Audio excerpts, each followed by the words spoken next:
Stephen Strange is a neurosurgeon, one of the top, if not the top neurosurgeon in New York City. And he's a materialist.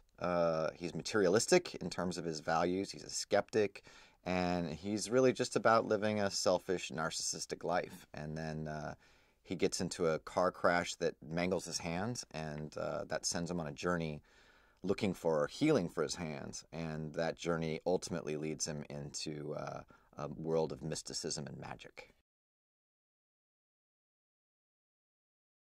I mean, I think there's so many things about Doctor Strange that appealed to me. I do think it's probably the only comic book movie that I'm personally suited to do.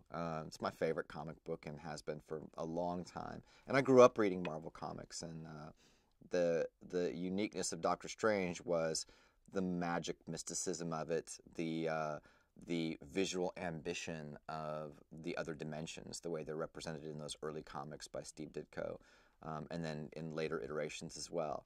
So the presence of the supernatural, in short, was always fascinating to me and interesting to me, because that's not something you often get in comics, at least not comics from that era. But also then the character of Stephen Strange. I just always had a certain identification with it. This character who was sort of lonely and had gone through a gauntlet of suffering, and that suffering resulted in transformation, which was ultimately for the good, for him and for the world.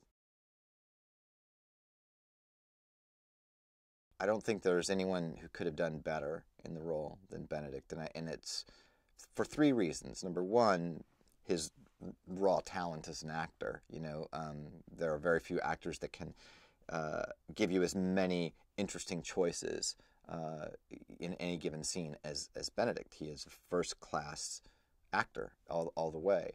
But what separates him from a lot of other first-class actors is, I think, his personal combination of high intelligence and depth of feeling. He has a very active mind, and he is very bright. And when you talk to him, it's very clear that he's very well educated and very smart.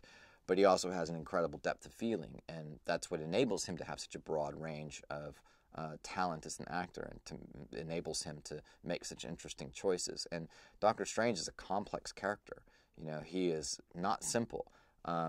He's also unlikable to start with, and yet you stay engaged with him. He's unlikable, but he's interesting.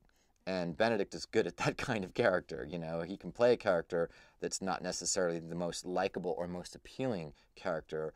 But I don't believe characters have to be likable. They have to be interesting. And Benedict is, I think, very good at playing characters who normally, and if you met them in the real world, would not necessarily be likable, but they're interesting. And therefore you want to watch them. And then as you watch them start to transform, you actually root for them.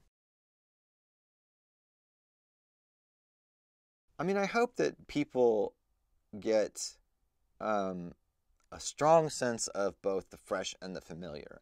The familiar being, I want it to feel like a Marvel movie. People have a certain expectation when they pay to go see a Marvel Studios movie.